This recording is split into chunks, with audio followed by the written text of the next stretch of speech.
Yo, it's your girl Life. Welcome back to the Silence of Shame podcast.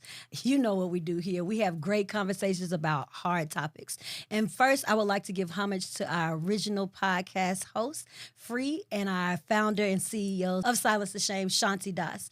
Without them, there will be no life. So with that being said, let's get into this great conversation with Miss Annette. Miss Annette, welcome to the Silence of Shame podcast. How are you? Thank you. I'm doing well. That's doing good. Well. So Yourself?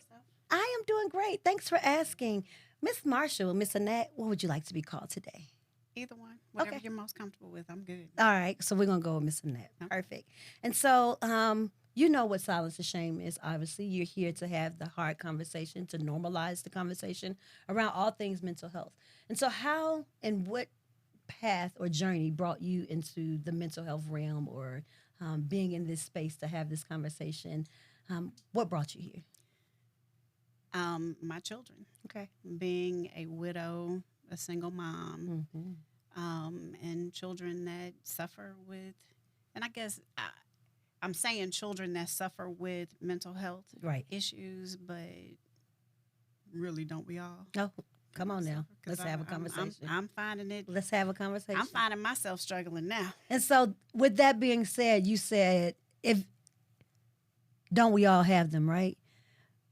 What helped you identify yours? Was it going through the journey with your child, or was it you recognized at some point in life you needed some assistance to get through life? I recognized early on. Okay. You know, What's early on, so we can tell the audience, like, around what age?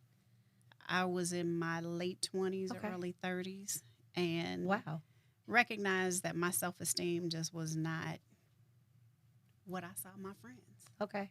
And so I did some group therapy with that. So that was like the beginning for me anyway. But, you know, my late husband died when my kids were young. Okay. So following them, recognizing anxiety and then depression and seeing my children kind of pull away, shut down, just the different things that I chalked up to hormones. Yeah. Yes, they're going through that. It's puberty. Right. You know, it's the change of the times. But you did two things. You recognized within yourself that you needed to have additional support to get through a certain part in life. And the second part is you knew this was a certain part of life that they needed some help getting through. Like losing your father, that's not a normal path of life at that age. Many of us lose our parents, but you think you'll have your parents until you at least get older. Right. And so being able to recognize that not only are they grieving, but there's some other things in here that's going past that grieving that we may need to deal with. And it's hard to recognize sometimes. Tell me, how did you recognize that? For my older daughter, who was daddy's girl, you know, I'd get questions like, you love my sister more than you love me, Wow. and trying to explain that's not true. And then seeing different levels of anxiety with her. So I got her in counseling. Okay. And it was really highlighted for me. Yeah. So her anxiety would be so great that it was paralyzing. Stay right there. Describe that for a parent, because that looks different. And what does that mean? What does that mean, that her levels of anxiety? You knew your child, right? And you knew when something wasn't right. What did that really look like? But I didn't understand it, so let's be clear. Let's be clear. Let's have a conversation about what you saw. Understand. Okay. Right? So she's playing basketball, has a concussion, Mm-hmm. finally gets released from the trainers to Play again. go play. Yes. And she didn't have her practice uniform and starts crying. I'm like, go tell your coach. You know, she liked playing. Go tell your coach you've been released. I can't go in there. I can't go in there. And I'm like, this is what you do. And I'm walking through the steps, and she stood there and started crying. Wow. And I didn't understand that Mm-hmm. because for me, growing up, my parents would have been like, Get your "Show, come with it. right? And so you felt that in that moment. Yes, I Like, did. yes, she like did you tell her that in that moment? I didn't use those words. Okay. However, So you soft parented, but parents in a I way. got real frustrated. I was Yeah. like, I don't understand. I've given you the tools, I've given you the steps, Mm-hmm. and you're going to stand there and cry? Oh, fine. So I shut my computer and I grabbed her arm and I pulled her out of the school. Out of the school. Not permanently, just Oh, in okay. that, in I was that like, so we're not moment. gonna play ball at all. We're not- No, she didn't play Okay. that day though because She couldn't. She couldn't. She do it. couldn't. Mm-hmm. And her therapist was like, "Mom, let me talk to you," because she shared my mom did this, and she said her anxiety is paralyzing. She couldn't move because it was so strong, and It still didn't dawn on you. you could see it, Yeah. but I didn't realize that that was a real thing. You didn't understand it. I didn't understand. You saw that she was paralyzed. You're like, what is holding? There's nothing holding. You've been released. This should be a happy time for you because you're able to go back and play ball. Exactly. But for her, the anxiety of even that trigger that I didn't bring my uniform triggered something way deeper inside. And so that I think many times we look at what we can see in our children and we're not realizing what's really behind there. And so how did you get from snatching her up and saying, you better get your stuff together to I mean, it all was a natural progression Yeah. from that. She started playing again because she Okay. had her practice uniform. So for her, she it was like- ready. I just didn't really understand how to deal with that. Yeah. So once it was put in my face by her therapist, I tried to be more cognizant and more sensitive to what could she be feeling. But then how do you push her past that? I was just about to say, that's a struggle for you. It is. That was a tug of war for you because I want to be sensitive to what you're going through, but I also have to be very stern and push you. I have to be that person as the mother because I can't leave you here. And I've got to give you the skills of how to get out of here. And I've tried to do that, but it's not working. It's not working. And so what happens next? Then try to be as supportive as I can. Yeah. And start seeing her go to her room and staying in her room. And there comes the depression. Again, I'm chalking it up to you a preteen. All these this is we're going through hormones it. are Yeah. going, and Here we go through that phase. until she tries to commit suicide. Pause. Now we've recognized it. We've seen it. We've talked to the therapist. And we've got her help. She's in help. So recognize, parents, it's not always the ones who aren't getting the help. Sometimes it's the ones that we're giving everything to that still can't shake that cloud off of them. Right. And it's so hurtful to the parent because this is my baby. And I know what happens at this moment. I've seen what happens at this moment. I've been around other children and things happen like this, but this is mine. And I've got to figure out now. So now that she has tried to commit suicide. She spent a week in the hospital. That was probably Let's go back. like one of the worst moments. Let's go back. Okay. She went into depression. Mm-hmm. What happened? What made her? Did y'all have that conversation? Eventually, we did. Yeah. Eventually, we did, and she was like, she just was tired of my nagging, as she put it, and the only out that she Knew. said she could think of was to not wake up. Did she try? Did she have a plan? Was it? She looked up how much Tylenol it would take to not wake up.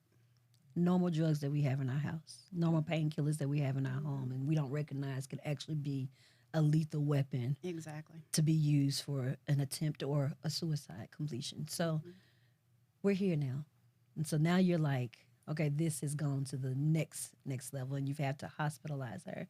What was that moment like for you? Walk us through navigating that path of having to let go of your child or It was hospitalize your child.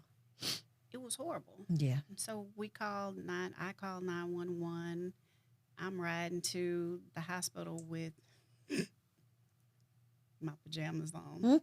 Because at that moment, You just going. you're just going. You going however it is. Mm-hmm. And they took her to a different facility after she got released. I didn't understand that. I didn't know to expect that. And nobody Oh, walked you through that. She's a 1013, so she has to get, somebody has to come Assess in, her. evaluate her, assess her before she's released. Well, I'm thinking That's just a normal, released like a normal is hospital. coming Yeah, home. yeah. Not being taken from The hospital. the hospital to a facility in an ambulance that I can't ride in. You putting my baby in an ambulance To somewhere I people don't that know where. I don't know where, and I don't know who these people are in this ambulance with her. And so, what does that do to you as a parent? Because now you don't have any control, I have no control. and you're a mother that has some control in every part of the child's life. As far medically wise, you control Everything. that. Right. You made her appointments. You knew what the doctor. You knew you gave her the medicine, and now this is a medical situation that you have no control over. And when she calls me from this new facility saying, "Mommy, I'm not like any of these people here. Come and get me," And you can't. and I can't. What does that do to you as a parent? So we can talk about this with other parents because this will happen. This will happen if your child goes to the emergency room and they have tried to commit or had an attempt on a suicide. Sometimes they get 1013, and 1013 is when that is ruled that they can no longer be with themselves or by themselves and has to be transferred to a medical hospital that deals with mental health. And so you can 1013 a child without a parent's consent. A child can be 1013 because your child was how old at the time that they were taking her over?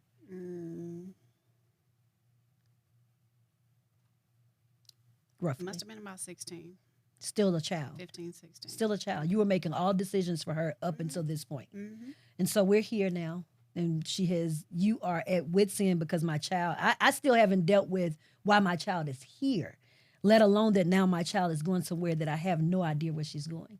And so at that moment, she gives you a call, and you are now just thankful for the call because you haven't had any conversation with her up until Well, I have. We talked every day. Okay.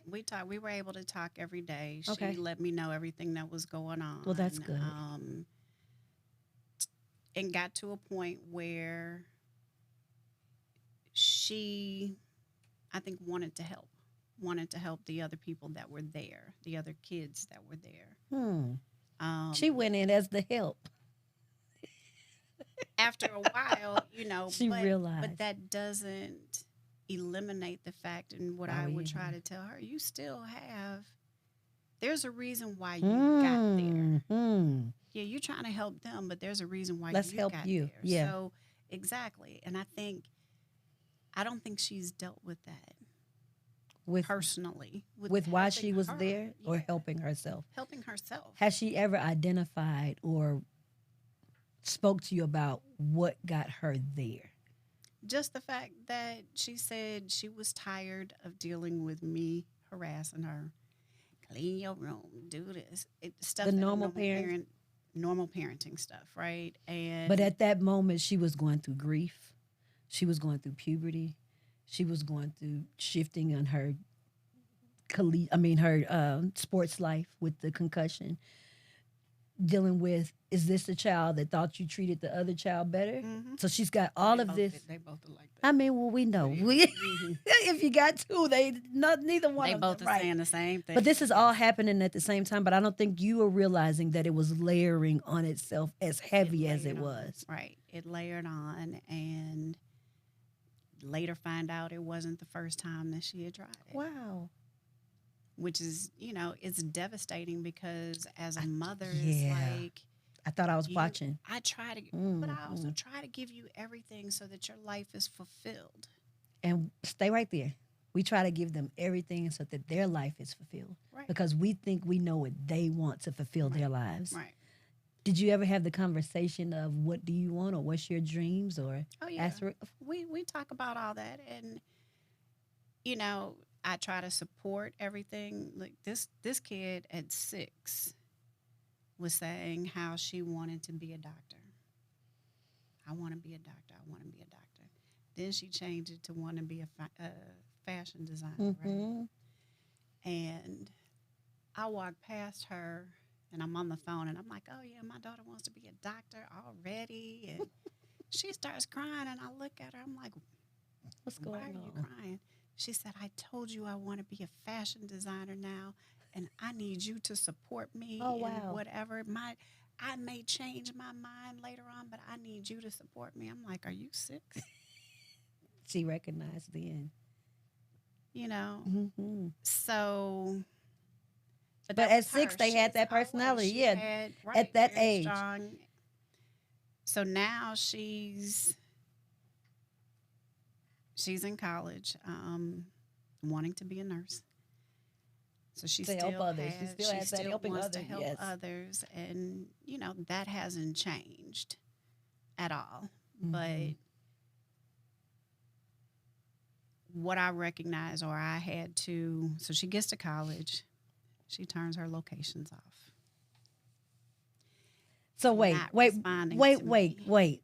So we've now come home from the hospital. Oh yeah, And we have therapy in place. We have different things but in it didn't place. last. The therapy didn't last. So I will say that finding the right therapist. So you have to stay on top as a parent. You have to stay on top of that connection. Yes. Because you may have to switch therapists as they grow. Mm-hmm. What they're getting from their therapist may Needs to change grow. for them. And it needs to evolve as well. Exactly. Mm-hmm. And so her first therapist, I feel like, really met her where she was. Gotcha. So, as a kid, you have therapists that want to give you exercises to do at home, give you homework, right? And they don't want to do no homework. They don't want to come talk about what they taught. They didn't want to talk to you as the therapist and to come home and take that back and. Well, they don't mind talking to you as a therapist. No, that's what I'm saying, but they're not not come back. Or coming back and telling my mom what I talked about with my Well, therapist. they're definitely not going to do that. Definitely. We're not. It's not what's happening. And that's okay. Yeah, because that's supposed that's to supposed to be a their safe zone. Right, that's their safe zone. But so her first therapist, when she would, okay, did you do your homework? And she didn't. She would, okay, let's do it now. She met her there. Mm-hmm. She met her in that space, and my daughter loved her. But then she moved to Ohio. That's what happened. And we no longer had access to her. So I had to find somebody else. Finding somebody else that would meet her Like she did. Was difficult. Mm-hmm. Then we find somebody that she felt like it was a guy this time, and he was more so, she felt, trying to teach her how to be more respectful to her mother. To you, yeah. Because he would hear how her complaining about my mom, and he was trying to, That switch. didn't work out. That Didn't work out. And First couple times it was yeah. okay, but after that she's like, yeah, no, I don't, mommy, I can't, or she wouldn't be, because I have open to step out the room or whatever. Mm-hmm. And during the pandemic, it was all there. virtual. Yeah, right. That's the difference. And so you mentioned a couple of things: finding the right therapist, access to care after losing, or a therapist resigns, or a therapist moves on, how that may have to shift in your child's life, and what that does on their journey in their therapy, or on their journey for their mental health being at a level state, and making sure that she was okay. In shifting therapists and finding access, how did you navigate that for your child? Uh-oh. That's a challenge. It was. Definitely a challenge. Because this is a new world. Village. This is a new world for you as well. Absolutely. Well, you had a therapist, so you sort of understood it, but okay. No, I didn't have one. I had gone to the group You went to counseling group when counseling. I was younger, and I was in North Carolina then. Gotcha. So I didn't have one here. Okay. Initially, I got one now, but I didn't have one then. And so navigating that world, how was that for you as a parent? It was hard. Did that shift your parenting because you had to navigate this new world with one kid, or did that give you hypersensitive for the other kid to make sure that? No. Okay. No. The other kids seemed to be in a good place. Mm-hmm. So I let her stay on auto. Let her just float Fly. while Yeah. I focused on this one. Mm-hmm. But I would talk to the younger one, and try to make sure she was okay. But like I mentioned, I'm starting to see some of the same signs and trying to get in front of that Yeah. so that we don't walk down the same path again. And many times when you have children and one child is dealing with a crisis, the other child seems like everything is about this other child. And we don't realize, you said you put her on autopilot. You just knew that she was okay and that So she's I going to be thought, fine. So you thought. mm-hmm. There are many times that siblings have guilt. Either you spending too much time with them, or I'm really hurt of what's happening to my sister at this moment. And it's a little bit of both. Mhm. It's a little And bit of both. for them to navigate that, it puts them in their own little funky world. So when her sister was in the hospital, Mm-hmm. and I'm talking to her every day, she didn't want to talk to her. So the one in the hospital's feelings are hurt because her sister doesn't want to talk to her. Her sister is like, "Oh, you did all this to get attention." That's How did that she's shift your feeling. parenting? But she didn't tell me that's what she was thinking until later. Which daughter? The younger daughter didn't tell me that's She what did it for attention. I mean, that's what she was thinking. That's what about she her. was thinking. She just was doing In her own world. thing, Mhm. doing her own right. And every time I would ask her, "Do you want to talk to your sister?" No. Did you ever ask her, do you want to talk about what's going on? She would say no. She didn't want to talk. She didn't. She was like, "You go ahead and deal with that." And I think everything was spinning inside of her. She didn't understand. So, I mean, I had both of them meeting with the same counselor. I was trying to do family counseling and get them, because they were at odds with one another. How far apart are they? 2.5 years. So pretty close. Pretty Close. Where you would think they would be like the best of friends and that's all of what that. we hoped for. Yeah. That's when we had, that was the desire. Yeah. And then life. And then life. Right. And then life happens. But now we are where? Now we're seeing therapy. Now we've recognized, how did her therapy shift you into identifying some triggers or things within your own self to where you may have gone to therapy now? You said you're in therapy now. Absolutely. So, being in college, turning locations off. Your daughter. She turned her locations off. Freshman year. School, Out of state? School just started out of state, but not too far. Still, for a mom, it could be around the corner. You turn your location off. Your location off. It's anxiety for me. Yeah. My phone. I don't know. I mean, you're on medication. And that's the thing. So You're I on know that we have. So medication this is a different scare for me. depression. We went from a place where I had your medication locked up because that's what you use to try to commit suicide. You're right. So you put all And the pieces in place to secure had to that. try to work things out so that I could trust that you're going to take your medication. You're going to be responsible. You know you need it. This is all before going to college. All before going to college. We mapped it out. Worked it out. We mapped it out. At one point, she was like, "Oh, I don't need this anymore." So, Mom, I'm just going to stop taking it. And I'm like, I don't know about that. So I talked to her provider. Right. Mentioned it. Provider was like, "Let me talk to her." Asked her, "What skills do you have now? How are you going to deal with your anxiety? To cope with all of these You walk triggers. me through when that anxiety hits. What are you going to do? When the depression starts coming, what are you going to do?" She said, "Okay, you can get off." And I think we need to realize that as parents. Like, you have to recognize that something chemically is off with our children. If they had asthma, you would give them their inhaler. If they had diabetes, you would make sure they got their insulin. And so you would check in with the doctors if something wasn't right with the levels of that insulin. And so I think kudos to you to making sure those things are in place, and kudos to her for even recognizing, hey, I want something different. I don't want to be on medication right now. But her therapist was like, okay, well, we've got to have a plan to do this. And so recognizing that it's going to be shifts in therapy, shift in medication, shifts in all of that. But in every step of the way, there needs to be an asserted plan with the village, Right. with the entire village, doctor, mother, siblings, her support system, because you're her family. But she's got to have a different support system that's around her. And so she stops taking medicine. Turns off But so she didn't stop initially. okay. She had been doing okay, but I guess having fun at school. Of course. Forget to take it and just she said I just forgot.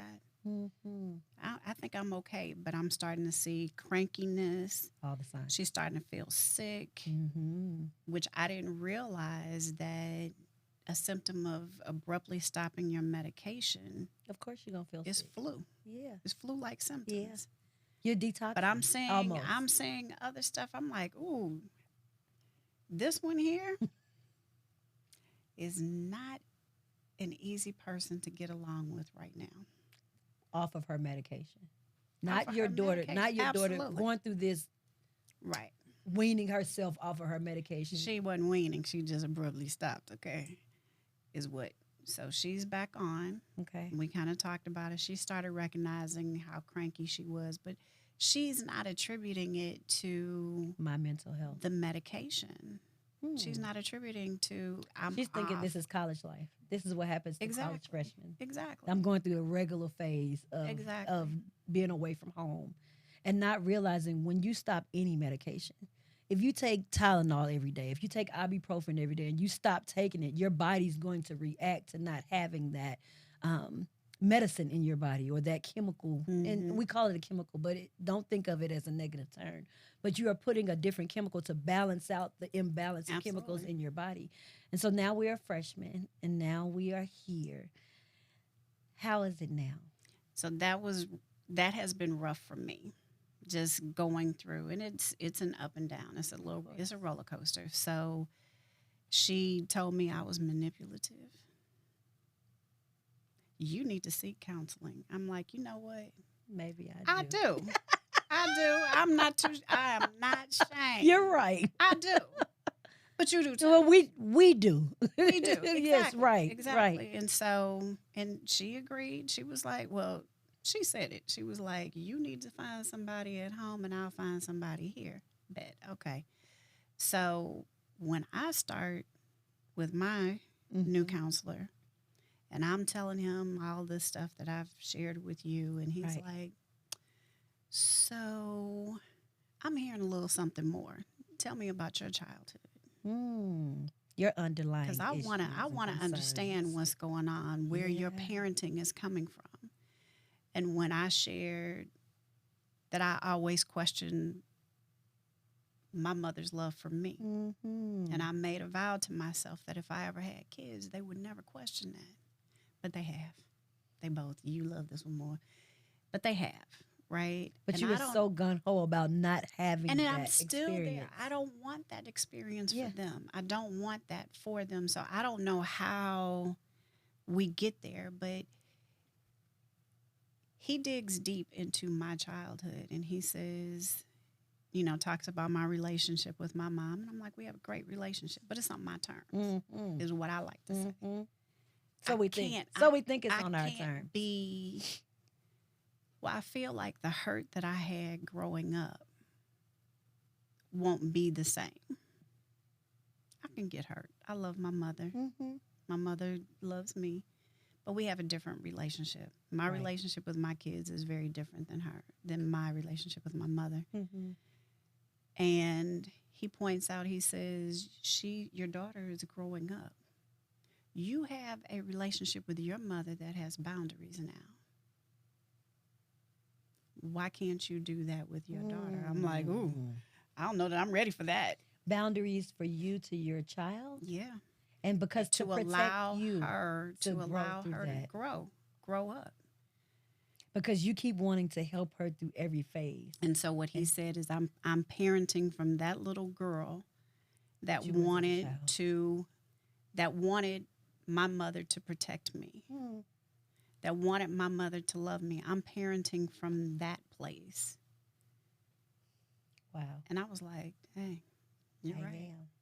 So how did that with recognizing that, and and now you're still in the wanting to parent her to in that realm. How do you shift your mindset? Somewhat. I try more so now. I'll stop myself and Okay. I'll ask her more questions. How can I support you? Got you. Versus This is what you this is do. what you need to do. And sometimes Yeah. I still do. We're parents. I mean, you're gonna be a parent at heart. This And is she'll my kid. still be like, This is yeah, my money that's that's helping to pay for this, right? But deep down, making her sort of the writer of the next part of her story, giving her that pen back. Like, hmm this is your pen now. I gave you your first chapter. This is your first, you that's know a what I good mean? way. That's a good Now way. it's time to give her pen to her so that she hmm can begin to write it, because we're not always going to be here. No. You're not going to be able to walk her through every challenge and hard time in life. And so, by providing her therapy, by providing her skills, and now you going through therapy and learning new ways to communicate with your children or to be able to support them in a different way, I realized that with my parenting, my children are now 19 and 17. And so, as they were younger, you wanted to cook their dinner and make sure they had food on the table. And all, I don't miss that part at all. However, I was talking to my daughter about cooking noodles, and I was like, "Go cook your brother some noodles." She was like, "I will not." She's the youngest. She was like, "I will not." I was like, "You're going to go cook him some noodles." She was like, "I will not." She was like, "The instructions are on the bag." She said, "Mom, you've got to let go, and we've got to Oh let wow. go. We've And got let to him. let go. They can read, they can write. We have given them the tools to do that." And so, through this journey with you and your daughter, what's tips or skills or advice, or I won't say advice because people don't like to take advice from everybody, but what can you give some insights on your journey to other parents about how to recognize the signs, how to pull back sometimes and be able to look at it through a different lens, or how to seek outside of our own home and seek therapy? What advice would you give? So I would say for me, my village Mm-hmm. has been huge. Talking to my friends, talking to their doctors, Yes. my doctors, um, just about what's going on. I mean, just as you're talking as a parent, Mm-hmm. you have experiences that I might start experiencing. Yeah. So it just kind of helps. It helps with that. Having your village is huge. Being flexible enough to pivot, There you go. to That's the hard one. recognize Yeah. that the way we're parenting, everybody learns differently, right? And your children Mm-hmm. may not be as receptive to the way you started off parenting, and you have to be able to recognize and be flexible enough to pivot and try to find what works. And it's going to keep changing It is the evolves. thing. It evolves. It keeps Yes. changing. So it's going to be a challenge, Mm-hmm. All right. you know. Miss Annette, this was good. This is going to be amazing for parents who are children who are just going off to college, children who are at home and have another sibling who may be going through a mental health crisis, and understanding that my mom has to pay attention to this child at this point, but she is not leaving me out on the island on my own. This is helpful just for me as a parent to hear this phase, this too shall pass, or we got to deal with this phase right here where Right, we are right. until it passes. And so until it passes, we've got to get the tools, we got to get the skills, we got to put the village around them, we got to make sure that they have what they need And continue to and engage. continue to engage. So even when they try to, not engage, Mm-hmm. you got to keep doing it. You can't give up. Prayer, Oh yeah. prayer. Oh yes. I'm taking. I've told some members of my village that I'm on a new prayer journey. Come on. You got to pray I for am something on a different. new prayer journey. If you recall, our ancestors, our grandparents used to talk about how they would pray for us and how they would pray for their grandkids, the Mm-hmm. generations to come. And I can tell you, I didn't start off doing that, but I'm on a new prayer journey. That's it. That's it. So Well, I commend you. Kudos to you on your journey. thank you. I send you lots of strength and love and support for you and your daughter on this journey, You too. because it's a journey. It's not going to end today, and the struggles that we know now, we have dealt with, we have the lessons to deal with, and now we got to deal with the next one. And we'll learn from that one as well. So, Miss Annette, thank you for joining us on the Thank you podcast. for having me. You guys, I told y'all this was going to be good stuff. I told y'all this was going to be good stuff. Miss Annette has joined us and has given parents so many tools on how to listen to your children, recognize signs and symptoms in your children, be able to know that at this point, I have to pull myself back and I've got to get some medical attention in here. Being able to navigate those different worlds or walkways when your child is not in your care and they have to be at a hospital for 5 or 6 days, realizing that it's okay, it's hard, but it's got to be okay so that they get what they need in that moment. So, again, join us for the next podcast. I'm telling y'all, you will not want to miss any of the information that we provide here. Again, we thank you for joining us. We want you to free your feels, take time, save a life, and silence the shame. And don't forget to text silence to 707070 if you're in need of any help. And remember to like, share, comment, and subscribe to the Silence the Shame podcast. Again, thank you so much. Peace.